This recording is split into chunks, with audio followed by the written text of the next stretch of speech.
Hello friends, Kathiawadi गांठियाનું શાક માત્ર 5 જ મિનિટમાં બનીને તૈયાર થાય છે। જ્યારે ઉતાવળ હોય ને તો ફટાફટ આ શાક બનીને તૈયાર થાય છે। એકદમ રેસ્ટોરન્ટ સ્ટાઇલમાં કાઠિયાવાડી ગાંઠિયાનું શાક આપણે બનાવીને તૈયાર કરશું। તેના માટે મેં સામગ્રી લીધી છે ડુંગળી, ટમેટાં, લીલા મરચાં અને લસણ, અને સાથે જ આપણે ગાંઠિયા લેવાના છે। સૌથી પહેલાં આપણે લેશું એક મિક્સર જાર। મિક્સર જારમાં આપણે ડુંગળીને મોટી મોટી ચોપ કરી લેવાની છે। જો તમને મારા વિડીયો ગમતા હોય તો ચેનલને સબસ્ક્રાઈબ કરી લો, વિડીયોને લાઈક કરજો અને આગળ શેર કરજો। વિડીયો ક્યાંથી જુઓ છો તે પણ કમેન્ટમાં લખજો, તમારું નામ લખજો, જેથી હું તમને થેન્ક યુ કહી શકું। અને કમેન્ટ ગુજરાતીમાં કરશો તો વધારે સારું રહેશે, કારણ કે મને અંગ્રેજી આવડતું નથી એટલા માટે। તો ટમેટાને પણ આપણે આ રીતે ચોપ કરી લીધા છે। ટમેટાને આ રીતે મોટા મોટા ચોપ કરી લેવાના છે।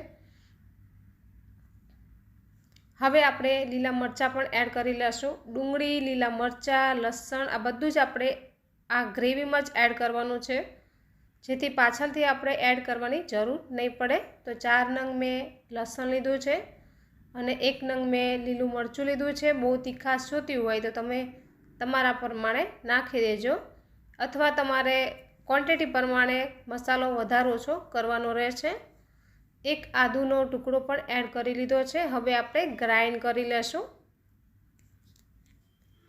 તો સરસ એવી પેસ્ટ બનીને તૈયાર થઈ ગઈ છે। તમે જોઈ શકો છો કે એકદમ મસ્ત એવી ગ્રેવી બની ગઈ છે। આને આપણે સાઈડમાં મૂકી દઈશું। ગેસ ઉપર એક કઢાઈ ચડાવી દઈશું। તેલ એડ કરી લેશું। તેલ આપણે 3 થી 4 પાવલી જેટલું એડ કરવાનું છે। તમે તેલ કેટલું ખાવ છો એ પ્રમાણે તમારે એડ કરવાનું છે, પણ ગાંઠિયાના શાકમાં તેલ થોડું વધારે જ રહે છે।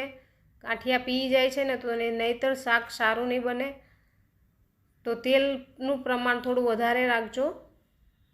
રાઈ એડ કરી દેશું 1 ટીસ્પૂન, જીરું એડ કરી દેશું 1 ટીસ્પૂન।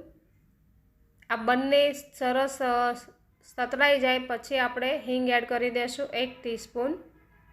હલ્દી પાવડર એડ કરી લેશું 1 ટીસ્પૂન। હવે આપણે જે ગ્રેવી બનાવી છે તે એડ કરી લેશું। બરાબર મિક્સ કરી લેશું।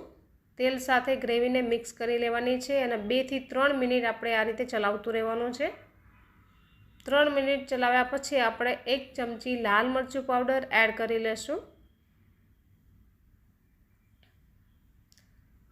કલર ખૂબ જ સારો એવો આવે છે। આપણે સારું મરચું યુઝ કરીએ તો શાક પણ સારું બને છે। ધાણા જીરું પાવડર અડધી ચમચી, હલ્દી પાવડર 1 ટીસ્પૂન એડ કરી લેશું। હવે આપણે મિક્સ કરી લેશું। 1 મિનિટ સુધી આપણે આને આ રીતે ચલાવતું રહેવાનું છે, જેથી મસાલા છે તે સરસ કૂક થઈ જશે। આપણા મસાલાને પણ કૂક કરવા જરૂરી છે, જેથી એનો ટેસ્ટ બહુ સારો એવો આવે છે। તો આ રીતે 1 મિનિટ કૂક કર્યા પછી આપણે થોડું પાણી એડ કરી લેશું। તો પાણી મેં મિક્સર જારમાં એડ કર્યું છે, કારણ કે જે મિક્સર જારમાં ગ્રેવી હોય ને તે પણ આવી જાય। અહીંયા હું કિચન કિંગ મસાલો યુઝ કરું છું, જેથી એકદમ હોટલ જેવું આપણું શાક બનીને તૈયાર થાય। તો 1 ટીસ્પૂન કિચન કિંગ મસાલો અને 1 ટીસ્પૂન ગરમ મસાલો એડ કરી લેશું અને બરાબર મિક્સ કરી લેશું। ગાંઠિયાનું શાક જો તમે આ રીતે બનાવશો ને તો તમારા ઘરના છે ને બધા વખાણ કરશે, અને બહુ જ સરસ એવો ટેસ્ટ આવે છે આ ગાંઠિયાના શાકમાં। એકવાર ચોક્કસથી ટ્રાય કરજો। કાઠિયાવાડી ગાંઠિયાનું શાક, સેવ ટમેટાનું તો બધા બનાવતા જ હોય છે, પણ ગાંઠિયાનું શાક એ ફટાફટ માત્ર 5 જ મિનિટમાં બનીને તૈયાર થાય છે। હવે આપણે 1 ગ્લાસ જેટલું પાણી એડ કરી દઈશું। બધી ગ્રેવી સરસ કૂક થઈ ગઈ છે, પછી આપણે લાસ્ટમાં જ પાણી એડ કરવાનું છે। સ્વાદ અનુસાર નમક એડ કરી લેશું। નમક થોડું ધ્યાન રાખીને એડ કરજો, કારણ કે ગાંઠિયામાં નમક હોય છે, તો નમક આપણે જે ગ્રેવી છે તે પ્રમાણે એડ કરવાનું છે, થોડું ઓછું જ એડ કરવાનું છે। હવે બરાબર મિક્સ કરી લેશું અને ઉકાળો આવવા દેશું। ગરમ થાય ને પછી જ આપણે આમાં ગાંઠિયા એડ કરવાના છે। તો તમે જોઈ શકો છો કે ઉકાળો આવી ગયો છે સરસ એવો. તો હવે આપણે ગાંઠિયા એડ કરી લેશું. વિડીયો ગમ્યો હોય તો લાઈક કરજો, શેર કરજો, સબસ્ક્રાઈબ ના કર્યું હોય તો કરી લેજો નવી નવી રેસીપી જોવા માટે. હું ભાવનગરથી બોલી રહી છું અને ભાવનગર જ રહું છું. આમ હું બાવળાની છું, અમદાવાદ પાસે આવેલું છે. તો બરાબર મિક્સ કરી લેશું. તમે જોઈ શકો છો કે એકદમ મસ્ત એવું ગાંઠિયાનું શાક બનીને તૈયાર થયું છે.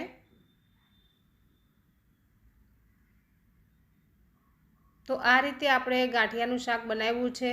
થોડીવાર આપણે આને ઉકળવા દેશું જેથી ગાંઠિયા છે તે સરસ સોફ્ટ થઈ જશે અને પાણી છે તે એબ્ઝોર્બ કરી લેશે, જેથી ગાંઠિયામાંથી પાણી થોડું ઓછું થઈ જશે અને મસ્ત એવું રસ્સાવાળું શાક બનીને તૈયાર થશે. તો તમે જોઈ શકો છો કે હવે પાણી આપણું ઓછું થઈ ગયું છે, ગાંઠિયા પી ગયા છે અને શાક આપણું બનીને તૈયાર થઈ ગયું છે. તો હવે આપણે ગેસને બંધ કરી દઈશું અને આપણે શાકને નીચે ઉતારી લેશું. તમે જુઓ ફ્રેન્ડ્સ, કેટલું મસ્ત રસ્સાવાળું શાક બનીને તૈયાર થયું છે. તમને આ રેસીપી ગમી છે તો લાઈક કરો. જો આપણે નીચે ઉતારી લીધું છે અને આપણું શાક બનીને તૈયાર છે. સર્વ કરવા માટે રેડી છે. માત્ર 5 જ મિનિટમાં બનીને તૈયાર થતું આ શાક તમે ક્યારે બનાવો છો? આવજો બધાય. જય માતાજી.